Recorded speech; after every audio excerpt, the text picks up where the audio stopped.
You've probably heard the buzz about food noise, but what exactly is it? So, food noise is more than a fleeting craving. It's that constant mental chatter about food: what to eat, when to eat, guilt, cravings, rules, all of it. And while it's normal to think about food sometimes, when it takes too much brain space, it can hijack health goals and make patients feel trapped. But here's the good news: every one of us was born with something stronger than food noise. It's called your food voice. Think of it as your body's internal compass: flexible, kind, nurturing. It communicates through hunger, fullness, mood, satisfaction, and even fatigue. It's that innate system designed to make sure humans get enough to eat. But unfortunately, so many of our patients have been trained to ignore their food voice. So today, we're turning down the food noise and turning up the food voice. Welcome back to the Exam Room Nutrition Podcast, your guide to giving better nutrition advice.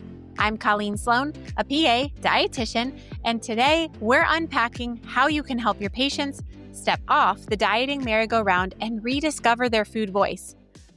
I'm really excited to be joined by Julie Duffy Dillon, a registered dietitian, podcast host, and author of the book, Find Your Food Voice. So in today's episode, we'll talk about why weight loss is not a behavior and the simple shift in language that can free both you and your patients. We'll highlight some practical tools from Julie's book, like an incredible acronym called CHIPS to help patients reconnect with hunger and fullness cues, plus the letter to food exercise that helps patients externalize shame and jumpstart healing. You'll also get some conversation scripts for those tough moments, like when a patient asks for a diet, or when a parent worries a child doesn't eat enough or that they are too big, and how to pivot toward individualized behavior goals without fueling diet culture. So if your patients are at diet rock bottom, this conversation will give you evidence-based strategies to help them move toward healing. Not another handout, but a whole new way forward. So get comfy or drive safe and enjoy my conversation with Julie. All right. Well, Julie, thank you so much for coming onto the podcast. Welcome to the show. Thank you for having me. But when I saw your book pop up on social media, I was like, oh my gosh, I have to have her as a guest on the show. So I'm really excited to learn from you. But first and foremost, I want to know, why do you think so many people have been disconnected from their own food voice?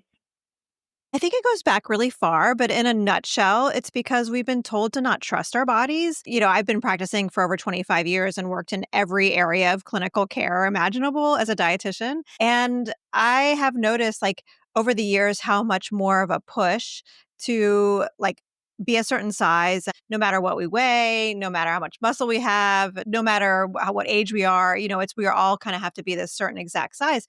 And so if we all are having to follow this one particular outcome, there's no way we can all weigh the same. There is size diversity. This is a normal part of being a human, is we're all different.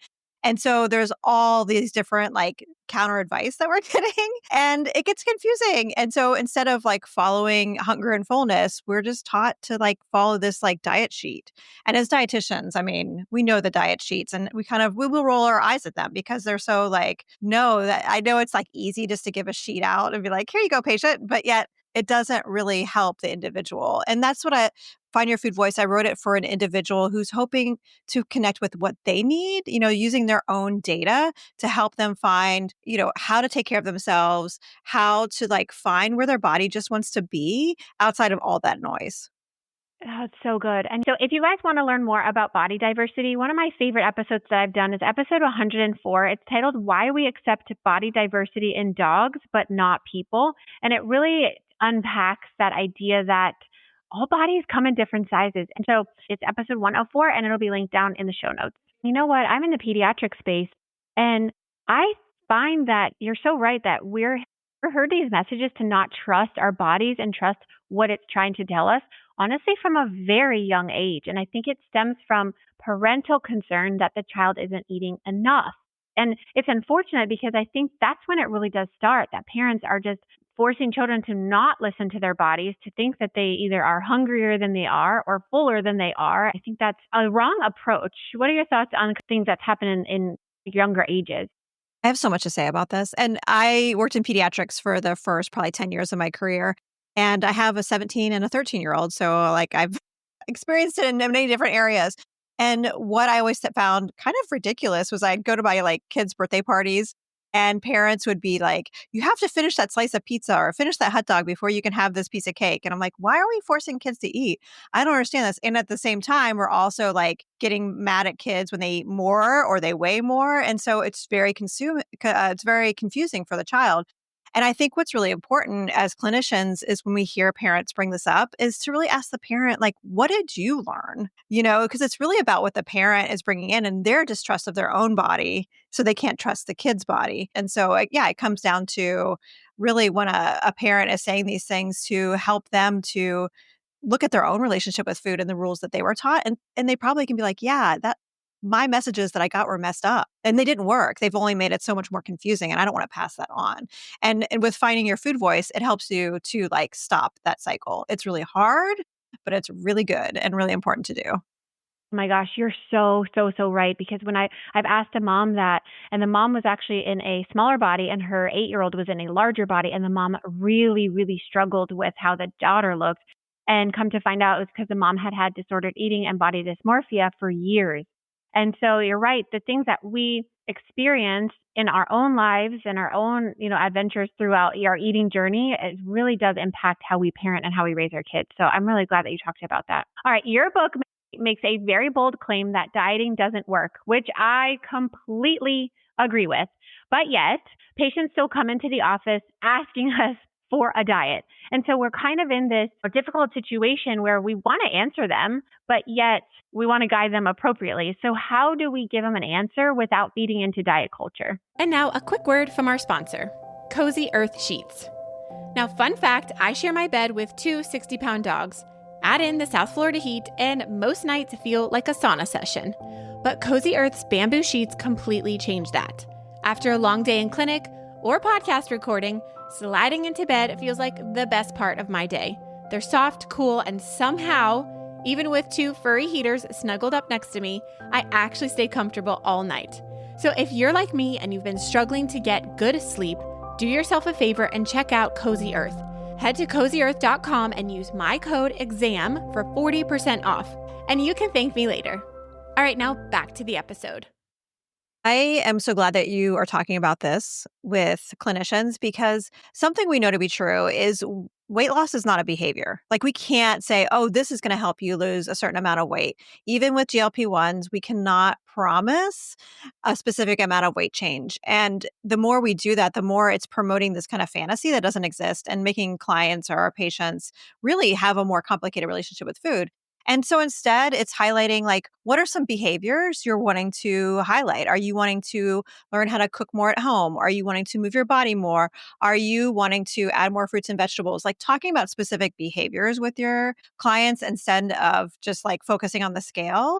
And then the other part of it too is asking patients like, so how many diets have you tried? And I talk about in my book, like helping people to come to the actual number is really powerful because when someone says, like looking at the timeline of their life, I can tell I've tried like 37 diets. Well, isn't that enough? Like, have you reached the point where you're like, okay, I know diets don't work for me? They don't work for most people. So it's not like they're an anomaly, right? And so using that data then to figure out like, okay, what can you do instead? What are some experiments you can do to add that maybe like a behavior intervention instead and focus on that?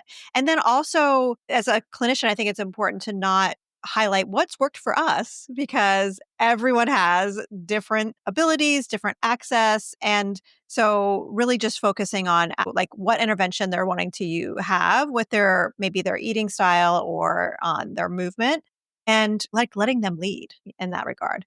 And I know it sounds like it may take a long time, but if you can allow yourself to add like one extra minute just to like listen to what the person has to say, it'll help you lead into the direction. It's going to be much more effective and efficient. We're so aligned in our approach to counseling and how we tackle this subject because I always tell clinicians, like, don't feel like you have to answer, a yes or no question with a yes or no. It really does feel like you're trapped and you're pushed into a corner, kind of when a patient asks you one of these questions. But I would say just take a breath. And I often tell them to ask a question in response. Like, don't answer their question. Ask them a question to dig deeper, because there's usually a deeper meaning to why are they asking for a diet, right? They're looking to achieve something. So I love your question of like, what behaviors are you trying to learn? Or, even something as simple as, okay, well, what is it that you're trying to achieve as an outcome of going on a diet, right? Is it weight loss? But maybe it's not. Maybe they are just looking to boost their, cognitive function.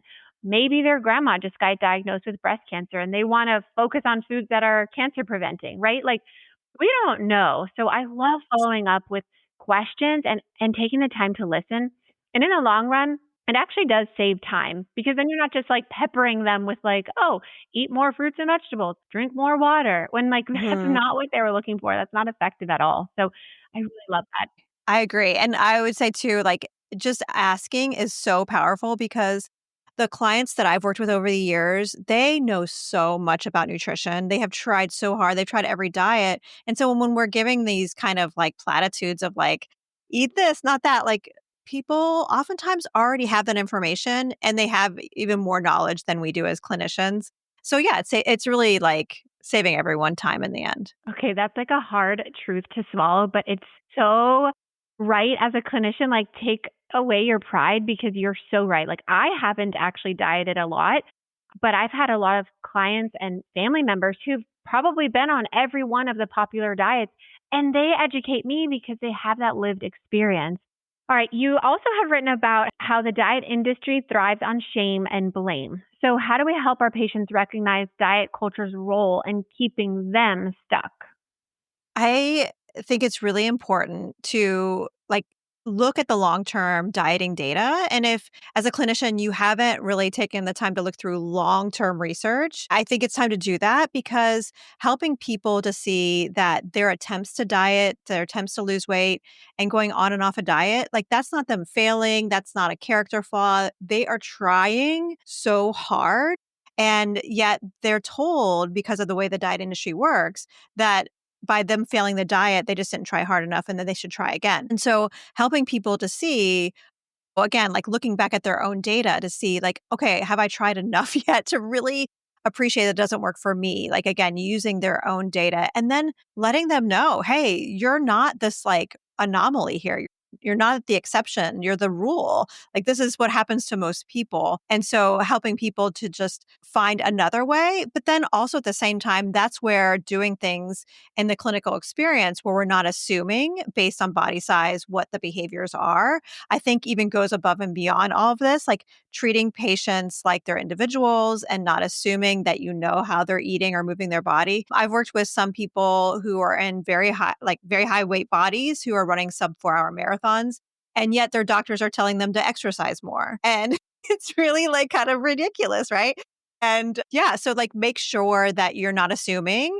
That's going to help your clients and your patients to stay out of the diet trap. But then also looking at the like weight science long term and really appreciating and teaching your patients that like, hey, you've been stuck in this cycle. Let me help you get you out. And maybe we can help you see a dietitian or like work with someone else that can help you with that too. It's not all on you, the clinician, to fix it all.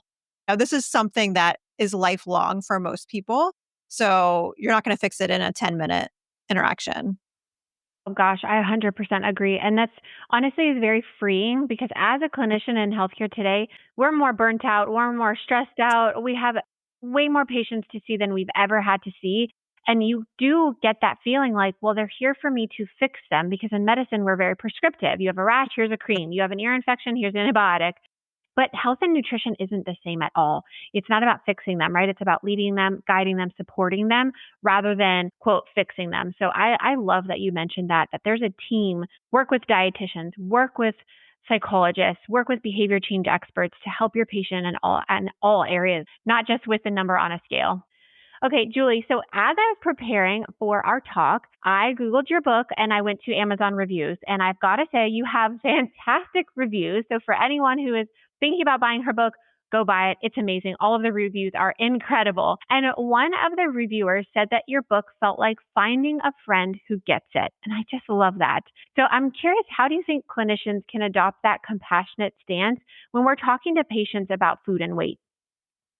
First of all, that reviewer, that is like the sweetest review I've ever read in my entire life. So thank you, whoever left that review, because that was the intention when I wrote it. I worked one-on-one with clients sitting at the screen couch behind me. And when I wrote it, I was like, I want to be sitting with these clients and these patients as they're making these hard steps, and I couldn't. So I wrote it hoping it would help people to feel like I was with them and that I understood them. And one of the big things that for me that I think helped me as a clinician is after I heard over, 20, 30, 40 patients who had tried to lose weight and heard the same thing over and over again, that maybe I was the problem. Or maybe it wasn't the patient. I guess we can have a Taylor Swift reference there, but the problem was me for sure. And what I think helped with my rapport with patients that I highly recommend is listening, really asking questions and check your assumptions. I had to do a lot of supervision to examine my own bias with people on higher weight bodies and different biases that I have and still have to help me to be able to actually see my patients as people and spend an extra minute to just find out how are you eating, or how do you feel about your eating? What is eating like for you right now? Those are simple questions that really open up so much more information. If there's one thing I wish every medical provider could ask when they're in the food part of the exam, to be like, so how's your eating? Just that question alone, I think, helps to appreciate how people feel about their bodies and food, how much access they have, and really what they want to get to help promote health. Okay, but what about for the patient who says, I have sworn off dieting, right? So they know that dieting is not for them, but they don't know what to eat. Again, because we're so used to having meal plans and handouts. And so, can you give us some really practical strategies, maybe from your book or from your experiences, that clinicians can share with a patient who's like that in front of them in the exam room? Yes. And you mentioned the getting in the corner, like you feel like you're backed into a corner with Yeah. patients. And I can remember that feeling so much. And it still happens because folks are desperate. They're really wanting to see change and they want to be accepted. And so for a lot of people, not dieting is exciting, but also terrifying. And yeah, we're used to following this concrete guideline. So what I would often tell my clients if they had heard of something like intuitive eating, and that was not, they're not ready for that, which is, trying to get to a place where you're relying on your body's cues instead of following some kind of prescription. I had these kind of guardrails that I started using with clients that seemed to really help folks to have this bridge to getting to their food voice. And this tool in particular, I talk about in chapter 4 and 5 of my book. And the tool is called CHIPS. It stands for check in props. And they are these opportunities where basically every other hour that you're awake, to pause for just a moment and ask yourself a set of questions. And it goes into research, CBT research from Christopher Fairburn. That's where I based this on, but I kind of made my own thing out of it.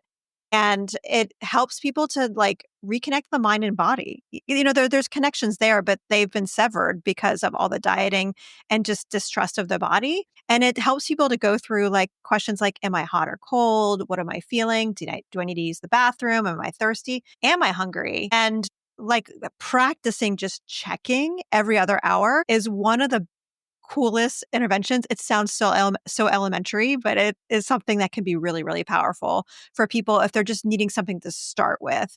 And then folks will come in a week or two later and say oh, I can tell when I'm starting to get hungry now. I can tell that I need to eat more during the day. I mean, that's what we see, especially as dietitians. We're so many folks won't eat at all until they get home from work. And then they just feel like they're eating all night.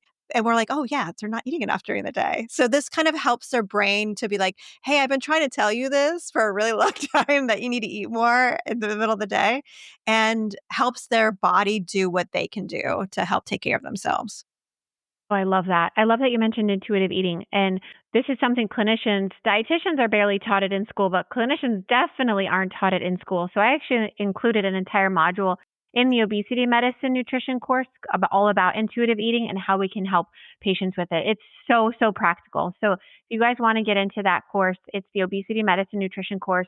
For my podcast family, I'm offering 15% off. So you can enter code POD15 at checkout and just go to examroomnutrition.com/course and you can get in there and learn all about intuitive eating.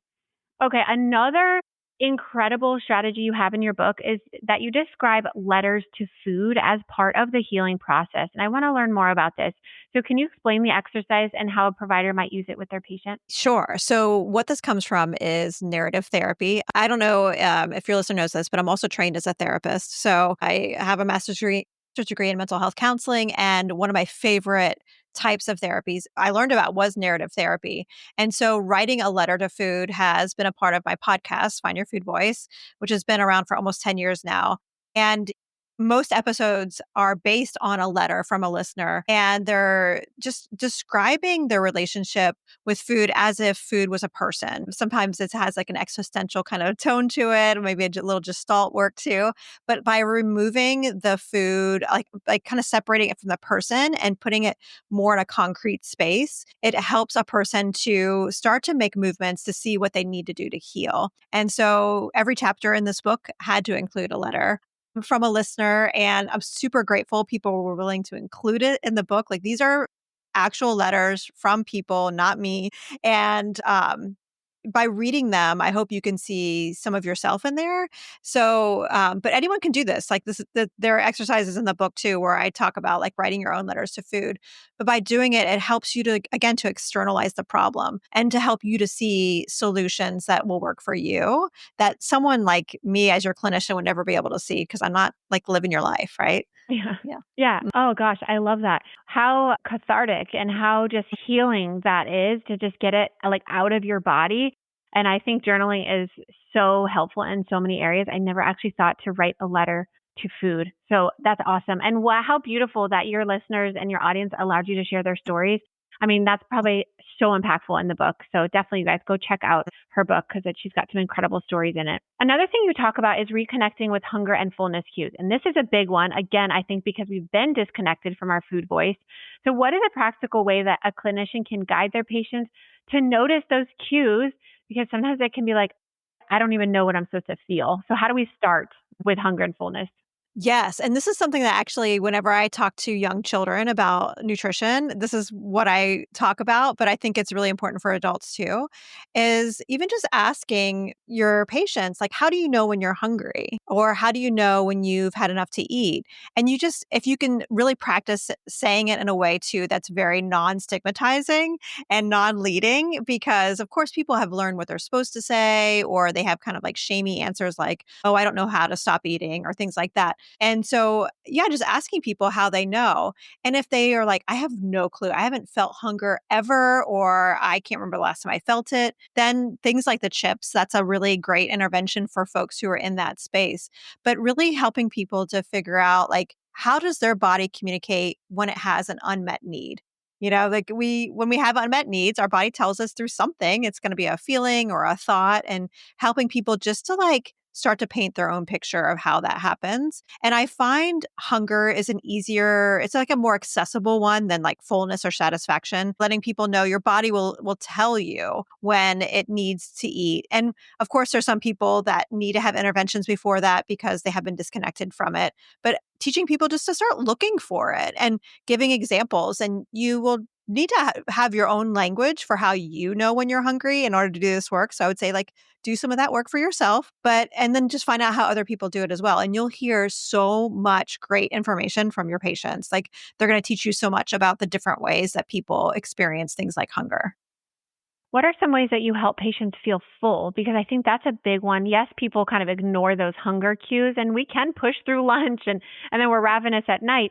But I feel like a lot of people just struggle with overeating because they really can't listen to when their body is telling them that they're full. What are some strategies to help patients be aware of that? Yes, and that's probably one of the big reasons why I like to start with hunger, because if someone is overriding their hunger, it's going to be hard to stop eating. And if you're holding your breath and you like start breathing again, of course you're not going to just like breathe normally like you and I are now. We're going to be gasping for air. So of course we're going to eat way past what we thought we were going to want to eat. And fullness is something you have to kind of look for, right? You have to not be in a hurry. You have to feel safe in that place. And so this is a time where I would tell my patients, like, let's practice noticing fullness and how your body tells you when it knows it's had enough food. in a time where you're not rushed. So it's often like a snack on a weekend. You're starting kind of hungry, not ravenous hunger. So it's almost like a snack hunger. I have lots of different lingo for different types of hunger and fullness, but just letting yourself really practice. And it's not something that you're going to pick on really fast. It's something that's going to take a long time, especially if you don't have permission to eat enough. Like it's hard to stop eating when you can't like feel satisfied and you know that like this may be the last meal I have. And that's why, helping people to feel okay in their body and helping them to stop like looking at the scale and using that as a measure of progress is like so much of the work that I encourage before even the fullness conversation. Because if someone's still trying to push weight loss, fullness is going to get overridden because there's still that threat of deprivation. Mm-hmm. That's so well said. And actually leads me nicely to my next question, because a lot of clinicians have been trained to equate health with weight. Hopefully we're moving away from that, but unfortunately it's still so ingrained in medical training. So what's a shift in our language that we can make to focus more on those health behaviors rather than the number on the scale? The phrase that first helped me to move past it was the one I mentioned earlier, that weight loss is not a behavior. We've all seen people follow the same diet and have different outcomes. So I think it's important just to name that. And as you get to know people of different sizes and their different health, I'm sure you've worked with people who were in thinner bodies or they were in the BMI range that's recommended and they had very high cholesterol levels. It's really easy just to say, well, that's just genetic. And then, but then if you peel back and you find out actually what they're eating too, and you're like, oh, wait, no, they're not following the recommendations that we would say for heart health. And then again, like a marathoner who's running a sub 4 hour marathon in a higher weight body and is maybe vegetarian and doing all these different things. And so just making sure you spend time to notice that yourself, then you can teach your patients that too. And that's something that my patients have always told me is like when they worked with a physician or a PA who was actually okay with the size diversity and was really like seeing them, that's when they could do that for themselves. It wasn't until then. All right. You write in your book that finding your food voice is messy and beautiful. And I just love that. So what do you hope providers take away from your book that they can bring into their patient conversations? I hope, so much, but I hope you can appreciate that you have the ability to really impact folks and not in any specific direction you give and not in any like really cool, shiny tool or medicine, but really just by seeing people as individuals and not assuming you know what's best or assuming you know how they're eating or moving their body, asking folks, yeah, so how's eating going or how's food going? And really like those really simple things will do so much for that person's experience in the room with you. So I think even like customer service wise, but then also in their experience in navigating healthcare and their health long term. Yeah, I would recommend anyone listening to go buy her book. So, Julie, talking about that, where can people buy it? Where can they hang out with you online if they want to connect and learn more about you? Thank you so much for the kind words. I appreciate it. And you can find everything with me on my website. It's julieduffydillon.com. If you like podcasts because you're listening to this one, Find Your Food Voice, same name. I'm also on Substack where basically I had so much more I wanted to say in the book, so much that got cut. And so I'm on Substack writing a lot about these topics. And so find me over there. So hang out with me wherever that you are. And yeah, I would love to just continue the conversation. Awesome. Julie, thank you so much for sharing your wisdom today. I appreciate you being here. Thank you so much, Colleen. The food noise out there is loud, but helping our patients find their food voice and reconnect to it is one of the most powerful things we can do as clinicians. So if this conversation resonated with you, I'd love to hear about it. Send me a quick message or tag me on Instagram at Exam Room Nutrition and let me know your takeaways. And before you close the podcast app, can you leave me a quick review? Those words of encouragement help me keep creating episodes like this one. So thanks again for carving out some time for nutrition today, and I'll see you next week.